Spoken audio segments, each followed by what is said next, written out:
నమస్తే, welcome to college TV. ప్రస్తుతం అయితే మనం ములుగు జిల్లాలోని మారుమూల ఏజెన్సీ ప్రాంతంలో ఉన్నాం. మారుమూల ఏజెన్సీ ప్రాంతానికి సంబంధించి ఏదైతే ఇటు వాజేడు మండలం నుంచి దాదాపు ప్రయాణించిన తర్వాత కొంగాల అనే గ్రామం వస్తుంది. ఈ కొంగాల అనే గ్రామంలో ఉన్నాం.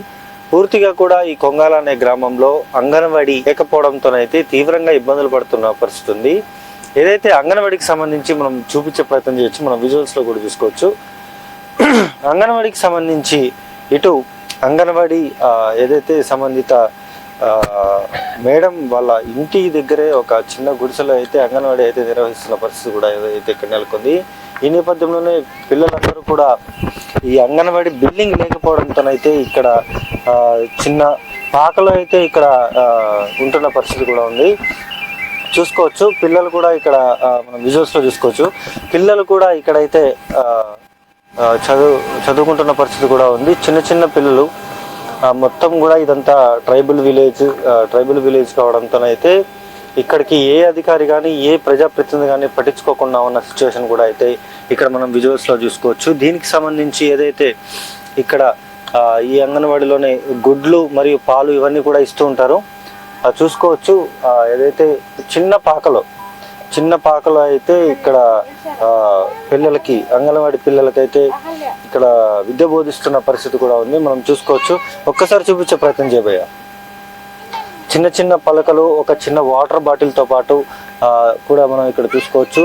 ఏదైతే దీనికి సంబంధించి ఏదైతే పిల్లలకి గుడ్లు, పాలు మరియు ఇతర పిల్లలకి ఇచ్చేయని ఇస్తూ ఉంటారు.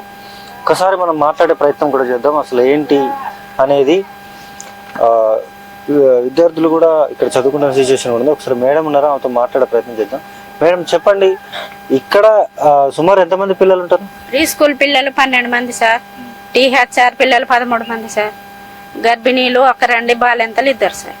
అయితే ఇక్కడ గుడ్లు కావచ్చు, పాలు కావచ్చు ఈ పిల్లలందరికి ఇస్తుంటారు కదా, ఎక్కడ పెడతారు అసలు? ప్రతిరోజు ఎగ్ పెడతాం సార్ 10-10:30 లోపు. ఎక్కడ వండుతారు? గ్యాస్ ఉంది సార్ మాకి, వాళ్ళు ఇచ్చిన గ్యాసే ఉంది, అందులోనే వండుతాం. తల్లులకి రోజుకు 200 గ్రాముల మిల్క్ ఇస్తాం సార్. ఎగ్ పెడతామండి, ప్రతిరోజు ఫుడ్ పెడతాం సార్. అయితే ఇప్పుడు వర్షాకాలం అయితే ఇప్పుడు ఇదంతా కూడా కురుస్తున్న పరిస్థితి. వర్షాకాలంలో చాలా ఇబ్బంది అవుతాం సార్. ప్రీ స్కూల్ నడవడం గానీ, వంట చేయడం గానీ, పిల్లలు బయట తిరగడానికి గానీ చాలా ఇబ్బందిగా ఉంటాను సార్. అయినా ఆ పరిస్థితిలో కూడా, వర్షంలో కూడా నేను స్కూల్ నడుపుతున్నా సార్. అంటే మరి సంబంధిత అధికారులకు కానీ ఇట్లా ఉంది మా పరిస్థితి అని చెప్పి చాలా సార్లు పెట్టాను సార్. ములుగు కూడా వెళ్ళాము, ములుగు కూడా ఇచ్చాం సార్ రాసి, ఇట్లా కొంగలలో స్కూల్ లేదని. సీతక్క గారిని కూడా కలవడం జరిగింది. సీతక్క గారికి కూడా చెప్పారు సార్, ఈ గ్రామస్తులు కొంగాలలో అంగన్వాడీ స్కూల్ కావాలని. ఏమన్నారు అంటే మేము అటు వచ్చిన తర్వాత ఒకసారి ఆ గ్రామానికి వచ్చి చూస్తామనేసి అన్నారని ఈ గ్రామస్తులు వచ్చి నాకు చెప్పారు సార్. ఇది ఇక్కడ ఉన్న పరిస్థితి. అంటే ఏ అధికారి కానీ ఏ ప్రజాప్రతినిధి కానీ మమ్మల్ని పట్టించుకోవట్లేదు. ఏదైతే ఇక్కడ ఉన్నటువంటి విద్యార్థులు కావచ్చు, 20 సంవత్సరాల నుంచి కూడా ఇదే పరిస్థితి ఉందంటూ కూడా ఇక్కడ ఉన్నట్టు అంగన్వాడీ సంబంధించిన అధికారులు అయితే చెప్తున్న పరిస్థితి కూడా ఉంది. పూర్తిగా కూడా ఒక్కసారి మనం విజువల్స్లో కూడా ఒక్కసారి చూపించే ప్రయత్నం చేయండి. విజువల్స్లో కూడా చూసుకోవచ్చు. ఈ చిన్న ఉన్న దాంట్లో కూడా ఇక్కడ అటెండెన్స్ రిజిస్టర్ కూడా పర్ఫెక్ట్గా మెయింటైన్ చేస్తున్న సిచ్యువేషన్ కూడా అయితే ఇక్కడ నెలకొంది.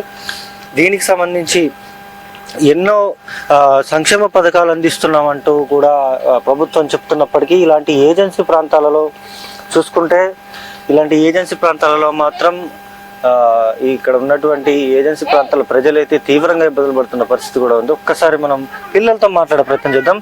ఏ పేరు నాన్న నీ పేరు? ఏం చదువుతున్నావు?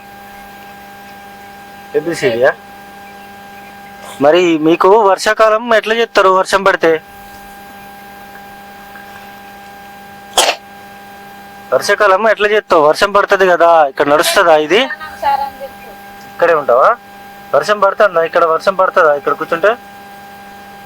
అంటే చిన్న చిన్న పిల్లలు వీళ్ళు కూడా ఏమి చెప్పలేని పరిస్థితిలో ఉన్న పరిస్థితి కూడా అయితే ఇక్కడ నెలకొందని చెప్పుకోవాలి. ఇప్పటికైనా ప్రభుత్వం స్పందించి ఈ అంగన్వాడీకి సంబంధించిన బిల్డింగ్ అయితే కేటాయించాలంటూ కూడా ఇక్కడ ఉన్నటువంటి ఆదివాసీ సంఘాల ప్రజలు కావచ్చు, ఆదివాసీ సంఘాల నాయకులు కావచ్చు, మొత్తం ట్రైబల్ విలేజ్ కాబట్టి ఇక్కడ నుండి ఏజెన్సీ ప్రాంత ప్రజలకి ఏం చేయాలో అర్థం కాకుండా ఉన్న సిచ్యువేషన్ కూడా అయితే ఇక్కడ నెలకొంది.